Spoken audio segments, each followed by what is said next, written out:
ആസ്വദിച്ച് കഴിക്കാനും പറ്റും. നമുക്ക് ആ ബർത്ത്ഡേ വിഷയത്തിലേക്ക് ഒന്ന് പോയാലോ കൃഷ്ണന്തു?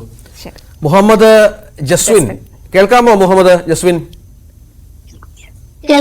ആദ്യം തന്നെ happy birthday. Happy birthday. Thank you. പുതിയ ഉടുപ്പാണോ? യെസ്. ആര് വാങ്ങി തന്നു? ഉപ്പച്ചി. അപ്പച്ചി. ആരായിരുന്നു പറഞ്ഞു തരുന്നത് ജസ്വിന്? ജസ്വിന് ആരാണിത് പറഞ്ഞു തരുന്നത്?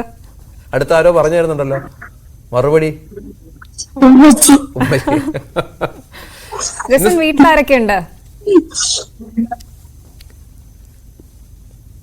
വല്യമ്മയുണ്ട്, ഉമ്മച്ചിയുണ്ട്, മൂട്ടാപ്പുണ്ട്, അനിയത്തിയുണ്ട്, ഉപ്പ ജിദ്ദലുണ്ട്. അനിയത്തി എവിടെ? അനിയത്തി ഒന്ന് കാണിച്ചേ. അനിയത്തിയോടൊന്ന് വരാൻ പറയൂ. അടുത്ത് ചേർത്ത് നിർത്തിക്കേ. ഇവിടെ ഓടിയോള്? ഇല്ല അടുത്തുണ്ടല്ലേ. ആ, എന്താ അനിയത്തിയുടെ പേര്? ജസ്ന. ഹായ് ജസ്ന. ഹായ് കേൾക്കുന്നുണ്ടോ? ഈ അങ്കിളിനെ ഈ ആന്റിയെ കാണാമോ? ഇല്ല. കാണുന്നില്ല അല്ലേ? ശരി. ടിവിയിലും കാണുന്നില്ല. ടിവിയിൽ കാണാം. കുറച്ച് കഴിഞ്ഞിട്ട് ലിങ്ക് കിട്ടുമ്പോ നമുക്ക് കാണാം കേട്ടോ. ബർത്ത്ഡേ ആഘോഷമൊക്കെ എങ്ങനെയാണ് ജസ്വിൻ? ഫ്രണ്ട്സിനെയൊക്കെ വിളിച്ചിട്ടുണ്ടോ? സ്കൂളിൽ പോകുന്നുണ്ട്. ആ, വെരി ഗുഡ്. അപ്പൊ മിഠായി ഒക്കെ മേടിച്ചോ? എന്താ സ്വീറ്റ്സ് ഒക്കെ കൊടുക്കണ്ടേ ഫ്രണ്ട്സിന്? ഇന്ന് മുട്ടായിയോ ലഡുവോ എന്തെങ്കിലും കൂടെ ചെന്നില്ലെങ്കിൽ അവന്മാര് ചോദിക്കും കേട്ടോ കൂട്ടുകാര്. ഒന്നും കൊണ്ടുവന്നില്ലേന്ന്. സ്കൂൾ ബസ് വരെ സമയമായോ? 8:20. അപ്പൊ സമയമുണ്ട്. 8:07 ആയിട്ടേ ഉള്ളൂ. വീടിന് മുന്നേ വരില്ലേ?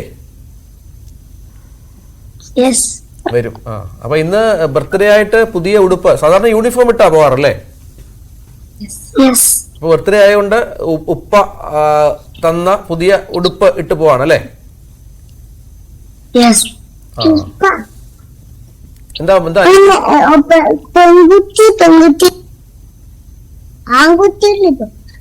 എന്താ പറയുന്നേ? എന്താ അനിയത്തി പറ? രണ്ടുപേരുടെ തല്ലുണ്ടാക്കാറുണ്ടോ? ഇല്ല. അനിയത്തി വഴക്കാളിയാണോ?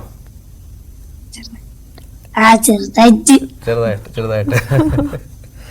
അപ്പൊ ശരി, ഒരിക്കൽ കൂടി happy birthday. Thank you. Jaswin അപ്പൊ സ്കൂളിൽ പോകാനുള്ള തയ്യാറെടുപ്പിലാണ് മുഹമ്മദ് ജസ്വിൻ. എന്തായാലും സ്കൂളിൽ പോയി ആഘോഷിക്കുക കേട്ടോ. ഓക്കെ. ശരി. ബൈ.